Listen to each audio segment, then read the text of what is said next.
Yeah, I just had a question. You said that earlier that the two tasks that you do, one is sort of figuring out the, tracking down the sort of communications of your adversaries, and the other is protecting the communications of officials. Right. So do you consider Germany and the countries that the NSA has been spying on to be adversaries, or are you right now not speaking the truth? I mean, do you consider Germany, et cetera, an adversary, these European countries, or are you right now not telling us the truth and lying when you say that actually you simply track the, you keep focusing on that, but clearly the NSA is doing a lot more than that, as we know. So I'm just asking for a clarification. What our foreign intelligence requirements are. So, I mean, you can define adversary as enemy, and clearly Germany is not our enemy. But would we have foreign national interest from an intelligence perspective on what's going on across the globe? Yeah, we do. I mean, that's our requirements that come to us as an intelligence community organization from the policymakers, from the military, from whoever, are global. So by adversaries, you actually mean anybody and everybody. There's nobody then, by your definition, that is not an adversary. Is that correct? That is not correct. Who is not an adversary? Well, okay. I can answer your questions, but the reality is... No, I'm just trying to get the clarification because you told us what the two nodes of your work are, but it's not clear to me what that encompasses. And you're being fairly unclear at the moment about what you consider to be an adversary. Apparently it's somebody who's not just an enemy. So it's something broader than that, and yet it doesn't seem to encompass everyone. So what is the... So for us, our business is apolitical, okay? Okay. We do not generate the intelligence requirements. Right. They're levied on us, and so if there's a requirement for foreign intelligence concerning this issue or this region or whatever, then that is, if you want to use the word adversary, you can, we might use the word target. That is what we are going after. That is the intelligence target that we are going after because we were given that requirement. Whether it's adversary in a global war on terrorism sense or adversary in terms of national security interests or whatever, that's for policymakers, I guess, to make that determination. But we respond to the requirements that we're given, if that helps. And there's a separation. The language analyst, we work in the SIGINT side of the house. We don't really work on the information assurance side of the house. That's the guy setting up the protecting our communication. Yeah, I guess I'm surprised that for language analysts, you're incredibly imprecise with your language, and it just doesn't seem to be clear. So adversary basically is what any of your so-called customers, as you call them, which is also a strange term to use for a government agency, decide if anybody wants, any part of the government wants something about some country, suddenly they are now internally considered or termed an adversary. I mean, that's what you seem to be saying.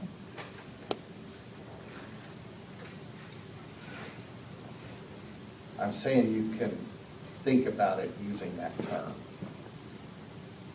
But the reality is it's our government's interest in some aspect of what a foreign country is doing. Right. So adversary can be anyone.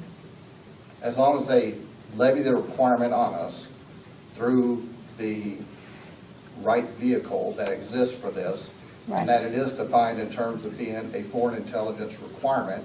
There's a national framework of foreign intelligence, what's it called? The NIPA. Huh? The NIPA? Yes, yeah, the National Prioritization of Intelligence Framework or whatever, that determines these are the issues that we're interested in, these are how they're prioritized. Your slide said adversary, and I agree with you. I mean, I think target would probably be a little bit better, but it's not actually just a word game. The problem is that these countries are fairly, I mean, it's one thing I think Afghanistan probably is not shocked to realize that they're on the list to be surveilled. I think Germany seems to be quite shocked at what has been going on. So this is not just a word game, obviously, and you understand that as well as I do. So it's very strange that you're selling yourself here in one particular fashion. It's absolutely not true. I don't think we're selling ourselves in an untrue fashion. Well, this is a recruiting session, and you're telling us things that aren't true. I mean, and, we also know that the NSA took down brochures and fact sheets after the Snowden revelations because those fact sheets also had severe inaccuracies and untruths in them, right? So how are we supposed to believe what you're saying? I have a lifestyle question that you seem to be selling. It sounds more like a colonial expedition. The globe is our playground was the words that you used, the phrasing that you used. And, you seem to be saying that you can do your work, you can analyze said documents for your so-called customers, but then you can go and get drunk and dress up and have fun without thinking of the repercussions that your information that you're analyzing has on the rest of the world. And I also want to know what are the qualifications that one needs to become a whistleblower, because that sounds like a much more interesting job. And I think the Edward Snowdens and the Bradley Mannings and Julian Assanges of the world will prevail ultimately. I'm not sure that, I think the question here is, do you actually think about the ramifications of the work that you do, which is deeply problematic, or do you just dress up in costumes and get drunk? That's why the context, when I was talking about reporting information, the intelligence that we get and reporting it in the right context is so important, because the consequences of bad political decisions by our policymakers are something we all suffer from, right? And people suffer from the misinformation that you pass along, so you should take responsibility as well. And we take it very seriously that when we give information to our policymakers, we do give it to them in the right context so they can make the best decision with the best information available. Is that what and that's why we don't just doing? tell them this happened. Is that we what tell D&I them. Clapper was doing when he perjured himself in front of Congress? Was he giving accurate information when he said we do not collect any intelligence on United States citizens? And, oh no, it's only occasionally, perhaps unintentionally? Or was he perjuring himself when he made a statement in front of Congress under oath that he later declared to be erroneous or the least untruthful answer? How do you feel personally having a boss who's comfortable perjuring himself in front of Congress? There is not General Clapper. Oh, well, General Alexander also lied in front of Congress. I don't believe that he did. Well, probably because access to the Guardian is restricted at the Department of Defense computers.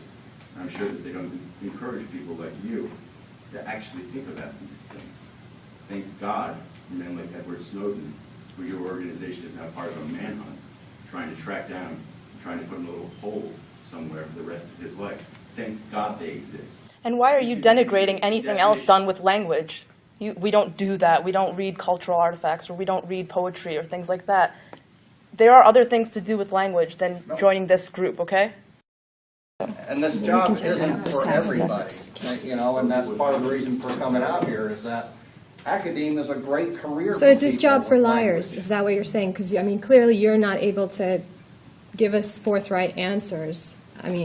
Do you, given the way that the NSA has behaved, given the fact that we have been lied to as Americans, given the fact that fact sheets have been pulled down because they clearly had untruths in them, given the fact that Clapper and Alexander lied to Congress, is that a qualification for being in the NSA? Do you have to be a good liar? I don't consider myself to be a liar in any fashion. And the reality is, this was billed as, if you are potentially interested in an NSA career, come to our session. If you're not, if this is your personal belief and your understanding of what has been presented, then there's nothing that says you need to come and apply and work for us. We're not here. Our role as NSA employees is not to represent NSA, the things that are in the press right now about NSA to the public. That's not our role at all. That's not my area of expertise. I have not read every Right, but you're single here thing. recruiting, and so you're selling the organization. So, I'm less interested in what your specialized role is within the NSA. I don't care. The fact is you're here presenting a public face for the NSA, and you're trying to sell the organization to people that are as young as high schoolers and trying to tell us that this is an attractive option in a context in which we clearly know that the NSA has been telling us complete lies. So I'm wondering, is that a qualification? I don't believe the NSA is telling complete lies, and I do believe that, you know, I mean, you can read a lot of different things that are portrayed as fact, and that doesn't make them fact just because they're in newspapers and Or intelligence reports? But that's not our purpose here today, and I think, you know, if you're not interested in, there are probably people here who are interested in a language career. The trouble is we can't opt out of NSA surveillance, and we don't get answers. So we actually, you know, it's not an option. You're posing it as a choice, like, oh, you know, people who are interested can just sit here, and those of us who are not interested can leave. If I could opt out of NSA surveillance and it was no longer my business, that would be fine. But it is my business because all of us are being surveilled. So we're here. Incorrect. That is not our So job. That is not our business. That is not what we that do. doesn't seem to be incorrect given the leaks, There right? are And you are not- not able, the no. NSA has not been able to actually put out anything that is convincing contrary to that. I don't understand what's wrong with having some accountability. So, you know, if you wanted to have a We cop-out. We have complete accountability, and there's absolutely nothing that we can or have done without approval of the three branches of the government. The programs that were Did you read the enacted. New York Times? Did you read about this illegal wiretapping? Why are you lying? Did you read Out of the respect for Senate anyone who wants to Judiciary work for this Review on country. us? Judiciary Review that said there have only been 50 instances, and they were all documented and done correctly with the FISA court and the system. I would love to read the opinion of the FISA court that said that one of the NSA's program was violating the Fourth Amendment rights of massive amounts of Americans, but it's a big old secret, and only people like you who are comfortable not talking to their wives when they get home about what they do all day are able to see the top secret things that are protecting us from the terrorist threat. So let's let everyone hear more information about karaoke.